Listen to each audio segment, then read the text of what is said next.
আমরা যে upper primary class চালু করেছিলাম আজকে তার দ্বিতীয় ভিডিও। এর আগের ভিডিওতে আমরা CDP child and development and পেডাগজির প্রথম চ্যাপ্টার মনোবিজ্ঞানের ভিত্তির যে প্রথম পার্টটা সেটা আমরা করেছিলাম। আজকে আমরা বাকি পার্টটা কমপ্লিট করব এবং শিক্ষা মনোবিজ্ঞানের যে ভীতি চ্যাপ্টার আছে সেটা সম্পূর্ণ কমপ্লিট হয়ে যাবে। তো এইভাবে আস্তে আস্তে আমরা পুরো সিডিপিকে আমরা কভার করব। তো চলো দেরি না করে শুরু করা যাক। আগের ভিডিওতে আমরা শিক্ষা মনোবিজ্ঞান কী, শিক্ষা মনোবিজ্ঞানের উদ্দেশ্য কী সেগুলো আমরা পড়েছিলাম। আজ আমরা পড়ব শিক্ষা মনোবিজ্ঞানের পরিধি। শিক্ষা শিক্ষা মনোবিজ্ঞানের পরিধি অত্যন্ত বিস্তৃত, মানে অনেক বড়। একটা নির্দিষ্ট এলাকা জুড়ে আছে এবং শিক্ষা মনোবিজ্ঞানের সম্পর্কিত সব কিছুই অন্তর্ভুক্ত, যেগুলি শিক্ষার্থীর ক্ষেত্রে খুবই গুরুত্বপূর্ণ। সেগুলি হচ্ছে শিক্ষণ প্রক্রিয়া। অর্থাৎ শিক্ষা মনোবিজ্ঞানের শেখায় যে বিভিন্ন পদ্ধতি যার দ্বারা শিক্ষার্থীদের কী হয়, বিভিন্ন ধরনের বিকাশ ডেভেলপমেন্ট হয়ে থাকে এবং সেই শিক্ষণের যে শর্তাবলী সেটা নিয়ে গবেষণাই করা হলো শিক্ষা মনোবিজ্ঞানের উদ্দেশ্য। বিকাশের ধারা, এই যে এটি বিকাশ বা ডেভেলপমেন্ট হলো এটি জন্ম থেকে মানুষ যতদিন পর্যন্ত আছে মৃত্যু পর্যন্ত এর শারীরিকটা কিছুতে হয়, তাছাড়াও মানসিক, সামাজিক বিকাশ বিভিন্ন ধরনের স্তরে এ নিয়ে আলোচনা করা হয় এবং সেটা কীভাবে ডেভেলপমেন্ট হবে বা বিকাশ হবে এটাই হচ্ছে শিক্ষা মনোবিজ্ঞানের দ্বারা আলোচনা করা হয়। সেটা ব্যক্তিত্বর তথ্য, অর্থাৎ পার্সোনালিটি টেস্ট। এটি শিক্ষার্থীদের ব্যক্তিত্বের গঠন, প্রকারভেদ এবং তার বিকাশের উপর প্রভাব ফেলে এবং এই নিয়ে আলোচনা করা হয়, যা শিক্ষার্থীর ব্যক্তিগত চাহিদা বুঝতে সাহায্য করে এই শিক্ষা মনোবিজ্ঞান। মানসিক স্বাস্থ্য বা মেন্টাল হেলথ। শিক্ষা মনোবিজ্ঞান শিক্ষার্থীর মানসিক সুস্থতা, উদ্বেগ, বিষণ্ণতা এবং অন্যান্য মানসিক সমস্যা নিয়ে কাজ করে, যা তারা সুস্থ এবং সামাজিক পরিবেশের মধ্যে খাপ খাইয়ে নেওয়ার জন্য পারে। পরবর্তী হলো ব্যতিক্রম শিক্ষার্থীদের শিক্ষা, অর্থাৎ যারা পিছিয়ে পড়া, যারা বিশেষভাবে অক্ষম, প্রতিভাপন্ন, পিছিয়ে পড়া, যারা প্রতিবন্ধী শিক্ষার্থীর জন্য উপযুক্ত যে কী শিক্ষণ পদ্ধতি দরকার বা কী কারিকুলাম নির্দেশ করে সেটাই শিক্ষা মনোবিজ্ঞান নির্দেশনা দেয়।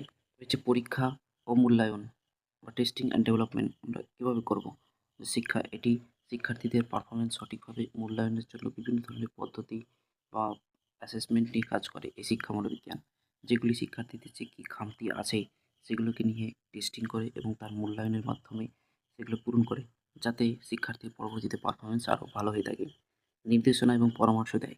এটি শিক্ষার্থীদের ব্যক্তিগত, শিক্ষাগত এবং পেশাগত সমস্যার সমাধানের জন্য সহায়তা করার নির্দেশ দিয়ে থাকে এবং পরামর্শমূলক সেবা প্রদান করা হয়, যাতে তারা পরবর্তীকালে তাদের শুধু সার্বিক নয়, সব দিকে যেন উন্নতি ঘটে, এর জন্য শিক্ষা মনোবিজ্ঞান কাজ করে। শ্রেণীকক্ষের পর্যালোচনা। এটি হচ্ছে শ্রেণীকক্ষের শৃঙ্খলা বজায় রাখে, যা উপযুক্ত পরিবেশ তৈরি করে শিক্ষার্থীদের মনে পারস্পরিক সম্পর্ক উন্নয়ন করে, যা বিভিন্ন কার্যকরী কৌশলকে শেখায় যে কীভাবে শ্রেণীকক্ষকে একটা ম্যানেজমেন্ট করা হয়। এবার আমরা দেখব যে এই যে শিক্ষা মনোবিজ্ঞান, শিক্ষাক্ষেত্রে মনোবিজ্ঞানের যে ভূমিকা, কী ভূমিকা রয়েছে বা এগুলো আমরা কোথায় প্রয়োগ করতে পারবো। তো শিক্ষা মনোবিজ্ঞানের শিক্ষণ এবং শিক্ষণ প্রক্রিয়া তাত্ত্বিক এবং ব্যবহারিক উভয় ক্ষেত্রে গুরুত্বপূর্ণ ভূমিকা পালন করে। এবার তাত্ত্বিক ভূমিকা কী, যেমন ব্যক্তিগত পার্থক্য। শিক্ষা মনোবিজ্ঞান কী করে, শিক্ষককে শেখায় যে প্রতিটি শিক্ষার্থী ভিন্ন এবং তাদেরকে কীভাবে ভিন্ন ভিন্ন শেখার পদ্ধতির মাধ্যমে তাদেরকে শেখানো দরকার। এই জ্ঞান শিক্ষককে প্রতিটি শিক্ষার্থীদের কাস্টমাইজ শিক্ষণ পদ্ধতি তৈরি করতে সাহায্য করে। ক্রম গঠন। শিক্ষা মনোবিজ্ঞান শিক্ষার্থীর মানসিক এবং বয়সভিত্তিক বিকাশের উপর ভিত্তি করে তাদের যে কী পাঠক্রম তৈরি করা দরকার তার নির্দেশনা দেয়। তারপরে শিক্ষার্থীর সমস্যার সমাধান। এটি শিক্ষার্থী শুধুমাত্র শিক্ষণ সম্পর্কিত বা মানসিক সমস্যাগুলি চিহ্নিত করতে পারে, সেগুলি সমাধানের উপায় বা কৌশল অবলম্বন করতে কী সাহায্য দরকার সেটাই শিক্ষা মনোবিজ্ঞানের শেখায়। ব্যবহারিক দিক কী? ব্যবহারিক দিক হলো গণতান্ত্রিক প্রশাসন। এটি কী করে, শ্রেণীকক্ষে শিক্ষকরা এক নায়কত্ব তন্ত্রে অর্থাৎ গণতান্ত্রিক পরিবেশে তৈরি করতে সাহায্য করে, যেখানে শিক্ষার্থী স্বাধীনভাবে তাদের মতবাদ প্রকাশ করতে পারে। যেমন শিক্ষকক্ষেত্রে শ্রেণীকক্ষে অনেকজন শিক্ষার্থী থাকে, সেখানে যে একজনের পরিবর্তে গোটা পরিবেশ বা অনেকগুলি যে কীভাবে সেটাকে সাহায্য করতে হবে বা পরিবেশের সঙ্গে কীভাবে খাপ খাইয়ে নিতে হবে এবং শিক্ষার্থীরা কীভাবে তাদের স্বাধীন যে মতবাদ সেটা প্রকাশ করতে পারবে, সেটাই শিক্ষা মনোবিজ্ঞানের প্রয়োগের মাধ্যমে সেটা প্রকাশ করা সম্ভব। শিক্ষণ উপকরণের ব্যবহার, যেমন বিভিন্ন গবেষণার মাধ্যমে প্রমাণিত যে যেমন ভিজুয়াল, অডিও এবং অন্যান্য উপকরণ সাহায্যের মাধ্যমে শিক্ষার্থীদেরকে আরও আকর্ষণ এবং তাদের যে ফল সেটাকে আরও উন্নতি করা সম্ভব হয়েছে। সময় তালিকা শিক্ষার্থীদের মনোযোগের সময়সীমা এবং মানসিক ক্লান্তি বিবেচনা করে। এটি কার্যকর সময় তালিকাকে তৈরি করতে সাহায্য করে। কীভাবে তারা টাইম ম্যানেজমেন্ট করবে সেটা এই শিক্ষা মনোবিজ্ঞানের মাধ্যমে সেটা ডেভেলপমেন্ট করে থাকে। এবার আমরা পড়ব যে শিক্ষা মনোবিজ্ঞানের আধুনিক প্রবণতা, অর্থাৎ এর আধুনিকভাবে প্রবণতা কী দেখা যেতে পারে। এই শিক্ষা মনোবিজ্ঞানের মাধ্যমে শিক্ষার্থীরা কীর ওপর প্রবণতা দেখা যায়, অর্থাৎ আধুনিক শিক্ষা মনোবিজ্ঞানের কিছু নতুন প্রবণতা দেখা গিয়েছে, যেটা শিক্ষা মনোবিজ্ঞান নীতির উপর ভিত্তি করে গড়ে উঠেছে। যেমন হচ্ছে নির্মিতিবাদ। নির্মিতিবাদ কি? এই তথ্য অনুযায়ী কোনো জ্ঞান যদি নির্দিষ্ট বস্তুর মতো হয়, যা সরাসরি এক ব্যক্তি থেকে অন্য ব্যক্তিকে স্থানান্তরিত হতে পারে, বরং শিক্ষার্থীরা তাদের পূর্বের অভিজ্ঞতা থেকে জ্ঞানের উপর ভিত্তি করে নতুন কিছু নির্মাণ গড়ে তোলা বা শিক্ষকের কাজগুলো সেই জ্ঞান নির্মাণ প্রয়োগের মাধ্যমে একজনকে সহায়ক বা ফ্যাসিলিটেটর হিসাবে কাজ করে। অর্থাৎ একটা কোনো জিনিস পূর্বের যে জ্ঞান, সেই জ্ঞানকে কাজে লাগিয়ে অন্য নতুন জ্ঞান অর্জন করাকে বলা হয় নির্মিতিবাদ। যেটার মাধ্যমে আমাদের শিক্ষা মনোবিজ্ঞান সেটার আধুনিক প্রবণতা ঘটায়, অর্থাৎ পুরনো কোনো জিনিস থেকে নতুন কোনো অভিজ্ঞতা বা নতুন কোনো জ্ঞান নির্মাণে সহায়তা করে। শ্রেণীকক্ষে ছাত্রছাত্রীর বৈচিত্র্য, অর্থাৎ আধুনিক শিক্ষাক্ষেত্রে যে প্রতিটি শিক্ষার্থীর বৈচিত্র্যময়, অর্থাৎ এদের বিচিত্র দেখা যায়, এরা সমান নয়। তাই শিক্ষণ এবং শিক্ষককে আরও অন্তর্ভুক্তিমূলক করার চেষ্টা করতে হবে, যাতে যেহেতু শ্রেণীকক্ষের সমস্ত ছাত্রছাত্রীরা আলাদা এবং তাদের শেখার বৈচিত্র্যময় দেখা যায় এবং তারা যেন সবাই শিখতে পারে। এটাই হচ্ছে শ্রেণীকক্ষের ছাত্রছাত্রীদের বৈচিত্র্য। শিক্ষণের ওপর বাইরের পরিবেশের প্রভাব, অর্থাৎ আধুনিক শিক্ষা মনোবিজ্ঞান শেখায় যে বিদ্যালয়ের বাইরে পরিবেশে পরিবার, সমাজ এবং সাংস্কৃতিক প্রেক্ষাপটে কীভাবে শিক্ষার্থী তাদের শিক্ষণকে প্রভাবিত করতে পারবে, তার গুরুত্বের সাথে বিবেচনা করতে পারে। অর্থাৎ তারা শুধুমাত্র স্কুলেই নয় বা বিদ্যালয়ে নয়, তারা পরিবেশে কীভাবে এইসব শিক্ষাগুলোকে তারা খাপ খাইয়ে নিতে পারবে বা শিক্ষণ প্রভাবিত করতে পারবে, সেগুলাই হচ্ছে শিক্ষা মনোবিজ্ঞানের আধুনিক পরিকল্পনার মাধ্যমে শেখানো সম্ভব। হচ্ছে শিখন ও তার বৈশিষ্ট্য, লার্নিং অ্যান্ড ইটস ক্যারেক্টারিস্টিক।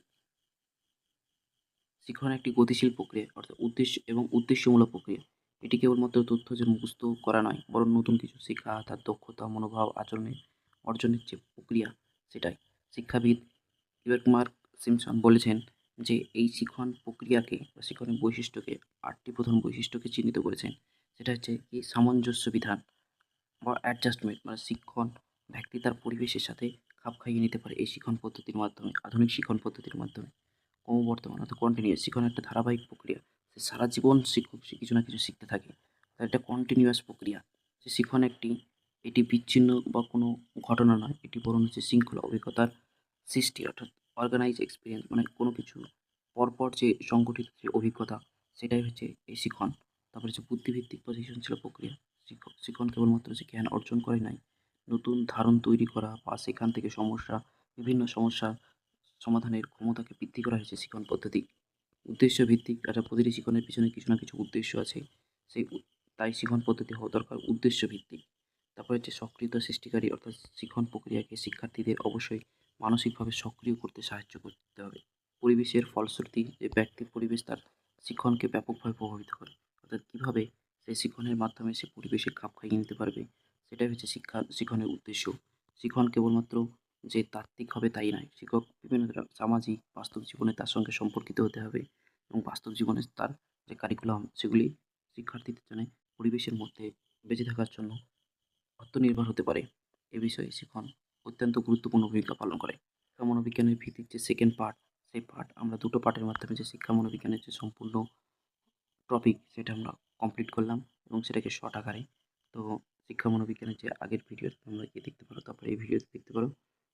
তো এরপরে আমরা যে সিডিপির যে চ্যাপ্টার চালু করবো, সেটা হচ্ছে বৃদ্ধি ও বিকাশ, গ্রোথ অ্যান্ড ডেভেলপমেন্ট। আজকের এই ভিডিওতে পর্যন্ত, আবার দেখা হচ্ছে পরবর্তী ভিডিওতে। ততক্ষণ পর্যন্ত টেক কেয়ার, বাই বাই।